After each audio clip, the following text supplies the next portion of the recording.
It's Thursday, April 4. In the headlines, Jamaica Teachers Association wants improvement in the procurement process for school resources. Parish Hilton supporting abused boys who are citizens from the United States housed here in Jamaica.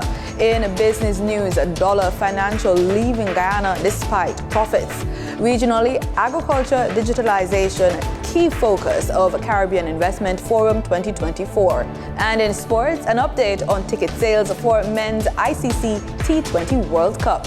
This is the news on PBC Jamaica. I'm Simone Absalom Gale.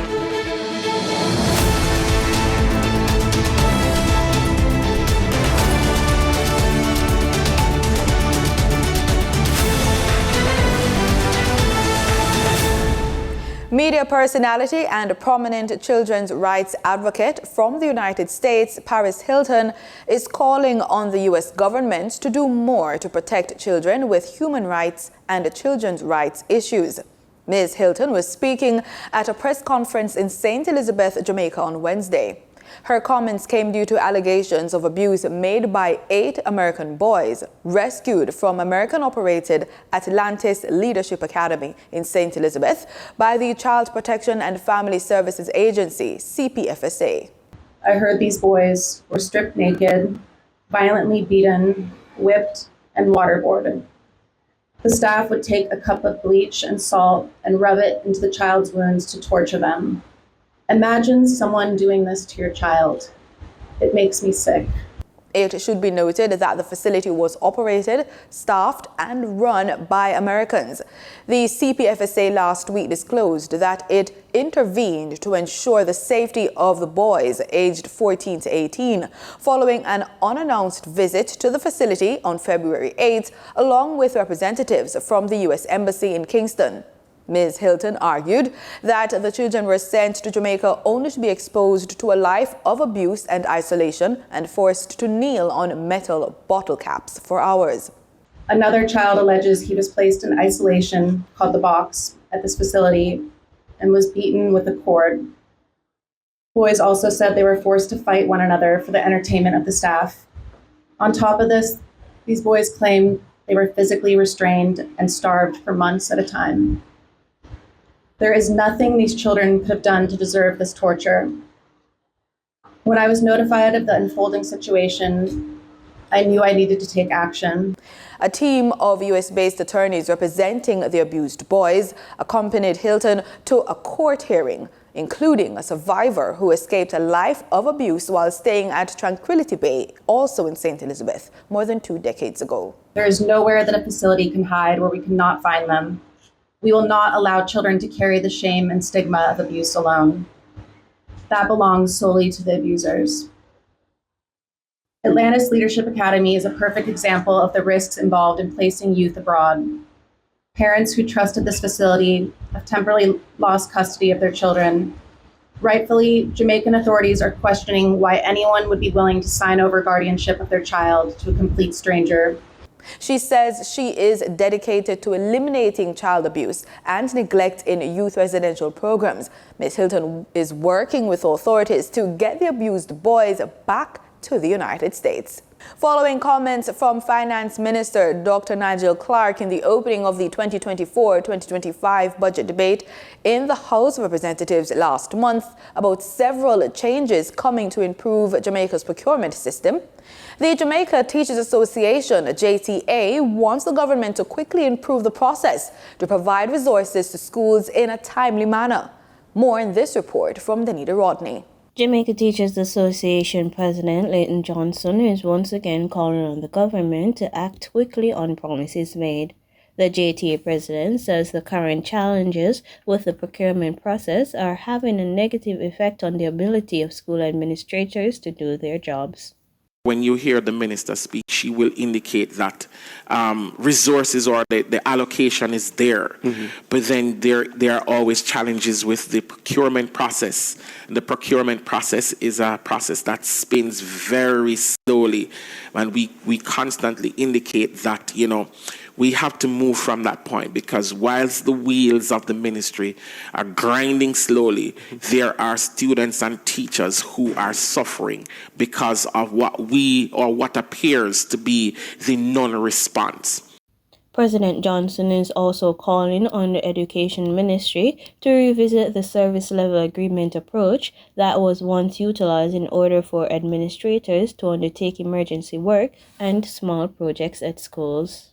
Whatever emergency work for the purchasing of equipment, technological equipment that is essential for the operations of teaching and learning, infrastructural developments, the school from their level can be funded, and they will go through their low-level procurement. They know the artisans in the community. They know those persons who will do good work in the community. They have developed relationships with many vendors that can assist them in the acquisition of up-to-date minimum standards or high-spec technology. For the news on PBCJ, I'm Danita Rodney. Property owners are being advised that they should pay their property taxes by April 30. The Tax Administration Jamaica, TAJ, is advising property owners that its system is now updated to reflect property tax liabilities for the 2024-2025 period. Persons are being advised that they can pay the tax amounts online via tax portal at www.jamaicatax.gov.jm without the possibility of any penalty being applied, using a wide range of alternative payment options instead of visiting a tax office. Property owners also have the added convenience of the TAJ mobile app. According to the TAJ, the app allows users to conduct several property tax-related transactions, including payments, search for property details by valuation and strata numbers, view and share your payment history. In addition, TAJ clients of Scotiabank can also make payments using Scotia online or mobile app, and National Commercial Bank clients are able to pay their property taxes via their bank's online platform by adding Tax Administration Jamaica as a payee. Clerk to the Houses of Parliament, Mrs. Valerie Curtis, is set to retire on April 6, 2024. Gordon House, in a release, explained that Ms. Curtis, quote, reached the age of retirement in April 2021 and having been granted an extension of an additional 2 years to expire upon reaching the age of 67 years, end quote.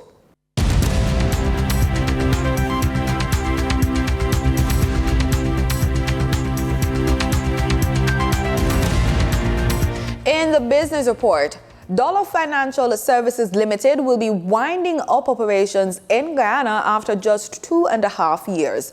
The PBCJ understands that this is due to the geopolitical instability caused by Venezuela's claim on the Essequibo region of Guyana.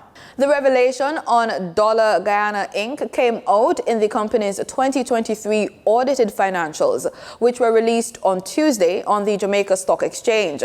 The note stated the decision is due to the current geopolitical uncertainty and the reallocation of resources to Jamaica, where returns exceed those in Guyana.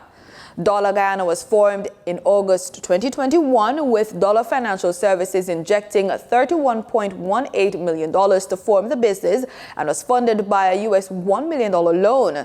Dollar Guyana brought in an $8.41 million interest income and had an asset base of $163.08 million by the end of 2021.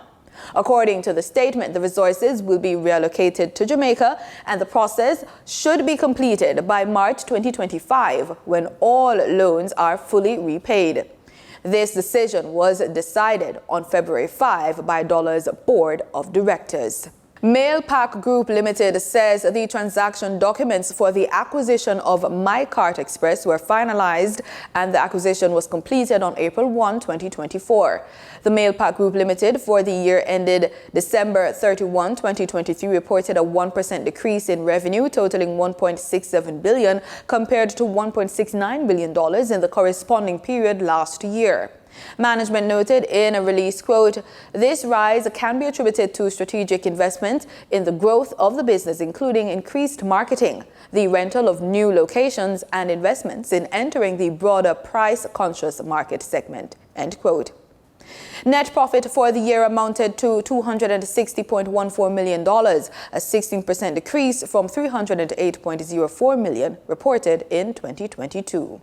Honeybun Limited has made $1 billion investment in a new production facility in Angel St. Catherine, which is set to more than double the manufacturing capacity. Greater production of baked goods is expected with the signing of the long-term lease agreement for the 160,000 square foot mega facility owned by MJS Industrial Park. Deputy CEO Daniel Chung said that the new long-term lease of the new 4.5-acre property, which will be operational in the next 7 to 10 months, will initially see Honeybun moving half of its operation from its current Retirement Crescent property in Kingston. The head office of the bakery company will remain at Retirement Crescent in Kingston and will continue to supply Kingston and St. Andrew, St. Thomas, Portland, and St. Mary. The new Angels facility will service the rest of the island. In regional business, the Trinidad and Tobago National Petroleum Marketing Company Limited MP said there is no pricing mechanism yet for electric vehicle charging stations, but it's hopeful it will be on the agenda. Speaking during a public accounts committee, NP's chairman, Sahid Hussain, said it's within the remit of NGC CNG to provide fuel stations with electricity and charging ports through the use of solar energy. He said at NP stations, only one charging station exists at NP Presal, but is not monetized at this time. Under our remit that has a charging facility, but it's something we're looking at, because part of the issue is that there's no pricing mechanism for engaging in the execution of those charging ports at the station. So that is a policy matter that has to be developed firstly. And then based on the policy that's developed, whether it's going to be free, NP is required to, pursue that. But at this point, as far as I'm aware, that's within the remit of NGC, CNG.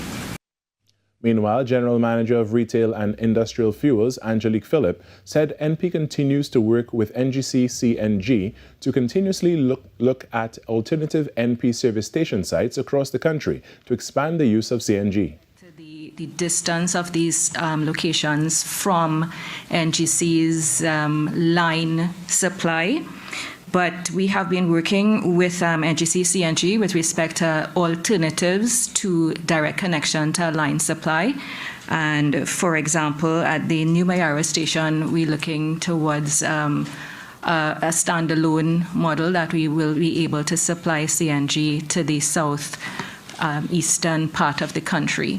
So it is a factor. It is one of the things that we look for in the new to industry sites. Up next, news on the local and regional stock exchange and the Forex trade with Denise Williams. During trading on April 3, 2024, the top three advancing stocks covered the finance and manufacturing sectors on the Jamaica Stock Exchange. ISP Finance Services Limited shares advanced by 16.19%. for a $4.32 price increase to close at $31 with 17 shares traded. Cygnus Credit Investments Limited US dollar shares advanced by 13.96% for a 1 cent price increase to close at US 8 cents with 1,120 shares traded. Paramount Trading Jamaica Limited shares advanced 13.74% for an 18-cent price increase to close at $1.49 with 2,039 shares traded. On the declining stocks that traders experienced on April 3, 2024, the top three losers covered the health, finance, and transportation sectors. G West Corporation Limited declined by 16.54% for a 21-cent price drop to close at $1.06 with 14,700 shares traded.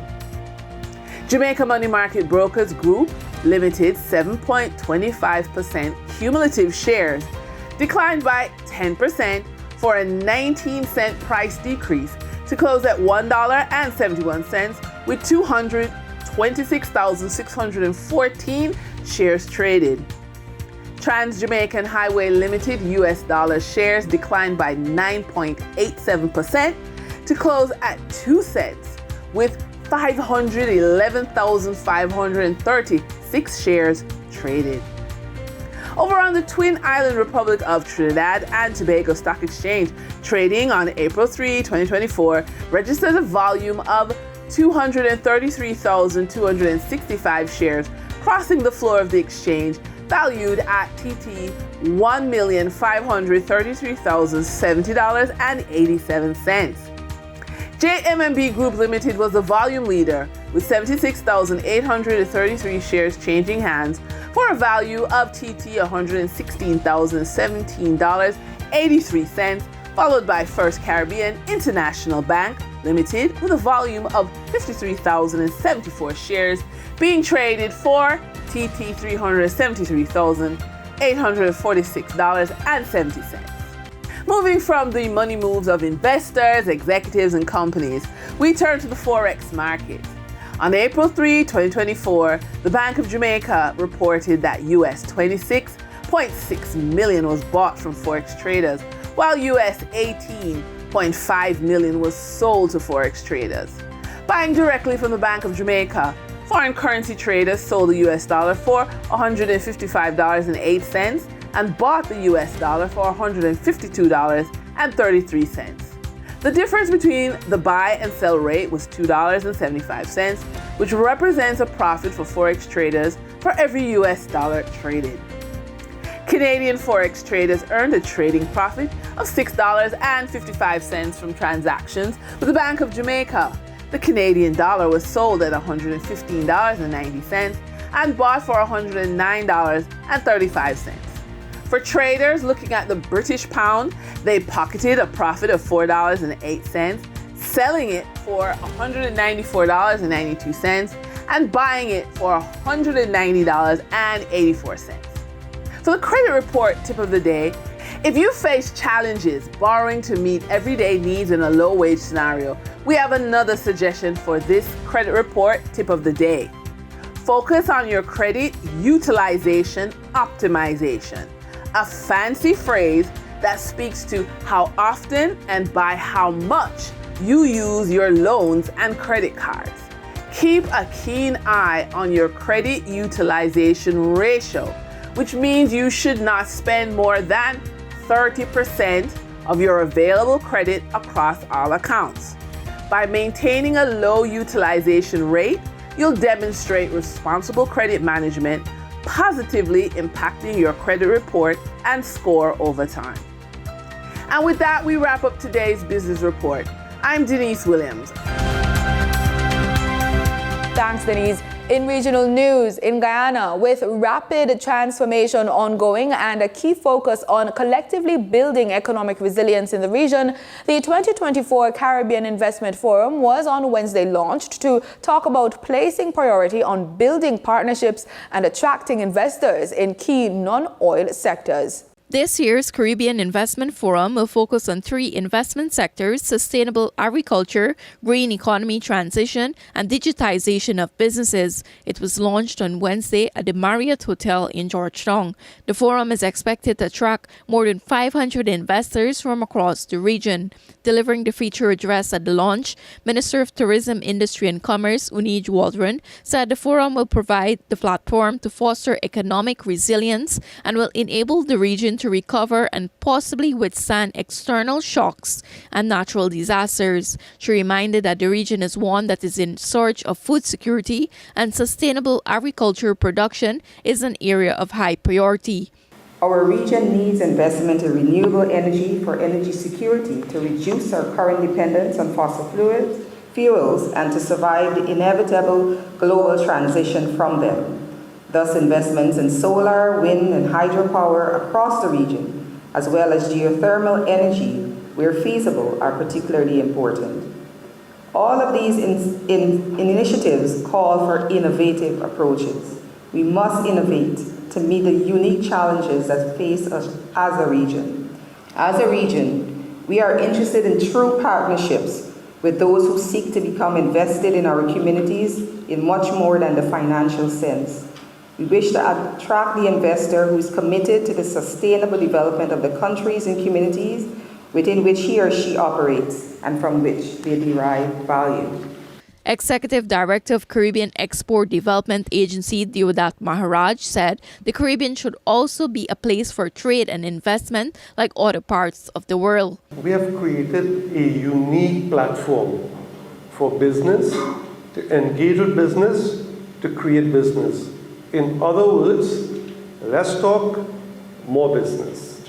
And therefore, we have a forensic focus on getting the right people at the table. The Caribbean Investment Forum 2024 is slated for July 10th to the 12th at the Artichunk Conference Center under the theme Transforming Futures, Empowering Growth. Reporting for the newsroom, Sharda Bacchus. Over the weekend, 20 Coast Guard officers and 31 Belize Defense Force soldiers arrived in Jamaica to participate in Exercise Trojan Shield. This brings together service members from Jamaica, the Bahamas, and now Belize as they integrate into a CARICOM Joint Task Force.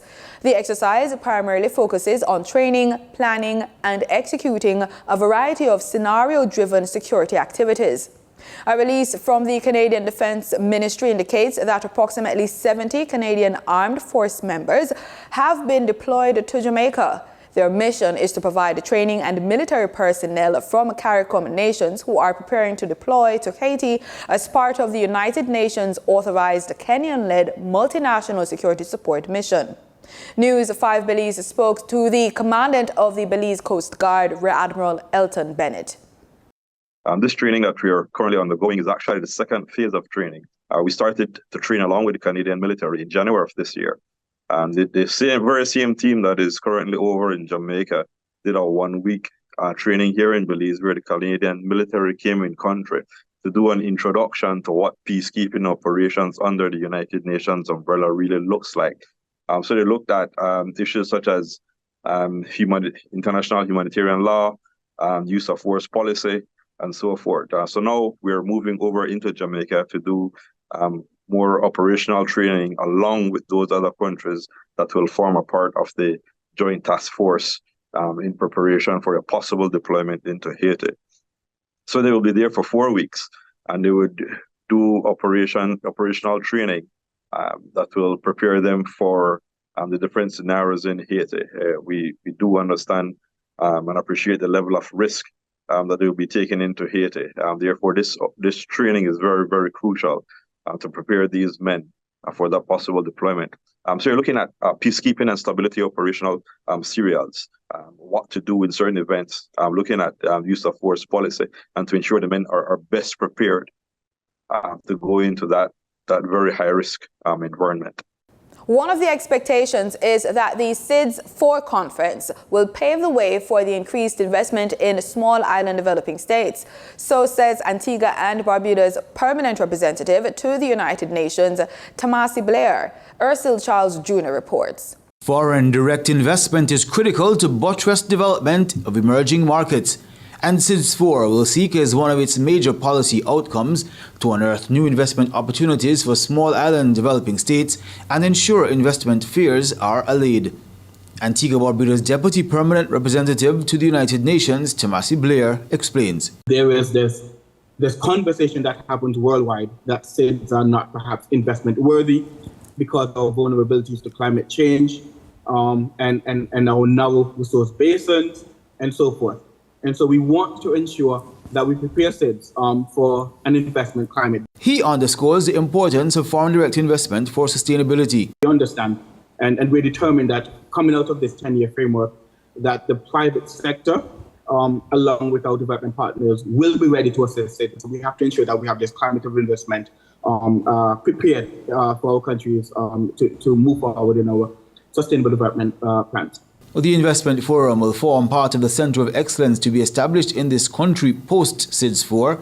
Blair hopes there will be recognition of the immense investment opportunities available in the islands, despite their vulnerabilities. We have to change the narrative that because our islands are so vulnerable to climate change and environmental hazards and external economic shocks, that we're not investment worthy. And so we're changing that narrative. We're showing opportunities where you can actually invest in the islands. And, we're all acutely aware that there's this push for sustainable investment, and the islands provide that ripe opportunity.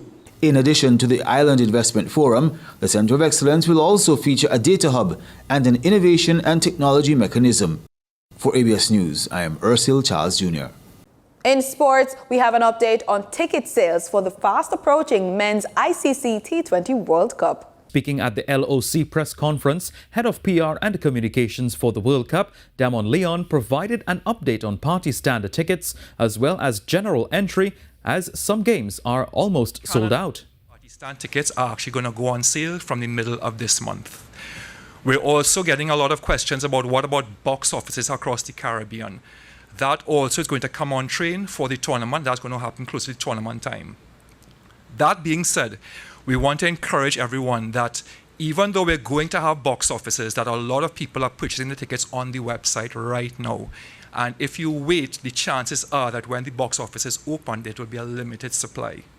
So we encourage everyone that if there are games, I checked on the website just before coming up, there are still tickets here for the semi-final that is coming up in Trinidad. From what I've seen, the semi-final in Guyana, I think tickets are currently unavailable. Of course, the final tickets are currently unavailable. But that does not mean that tickets may not come back on sale. So we encourage everyone to continue looking out for that. Meanwhile, Assistant Commissioner of Police Kelvin Thompson confirmed that parking for patrons at the Brian Lara Cricket Academy will not be allowed. So, as far as traffic goes, we have a traffic plan being developed. It is all keyed along security, 1, and 2, what is the final determination as far as what is required by the ICC overall security plan. So, park and ride, yes. In terms of coming directly to the stadium, no. That much I could tell you definitely. There will be a shuttle system to facilitate persons getting there safely and security for the vehicles. And that's the news on PBCJ. Thanks for watching.